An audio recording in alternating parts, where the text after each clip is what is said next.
আপনি এখন মারা গেলে মানুষ আপনার মোবাইলে চেক করে দেখবে এটাতে গান আছে, সিনেমা আছে। গান সিনেমা মোবাইল থেকে ডিলিট করে দেন, তওবা করেন। পৃথিবী সাক্ষী হয়ে যাবে যে এই ছেলেটা মারা গেছে, ওর মোবাইলে তো সিনেমা আছে, ওর মোবাইলে নাটক আছে। মানুষ সাক্ষী হয়ে যাবে আপনার গুনাহের।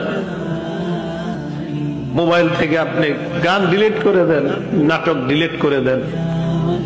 বন্ধুরা চাপ দিয়ে আমারে ফেসবুক খোলাইছিল, আমারে ফেসবুকে ইসলামী লেখালেখি করতাম। কিছুদিন পর বুঝতে পারলাম এখানে সময়ের লেখালেখি যদিও আমি করি, মানসিক যুদ্ধে লিপ্ত হইতে হয় এই ফেসবুকে। মানুষ পক্ষে লেখে, বিপক্ষে লেখে। পার্মানেন্টলি আমি ডিলিট করে দিচ্ছি, আমার কোনো ফেসবুক নাই। আমার জীবন কি চলে না বলেন? চলে, আগের চেয়ে ভালো চলতেছে।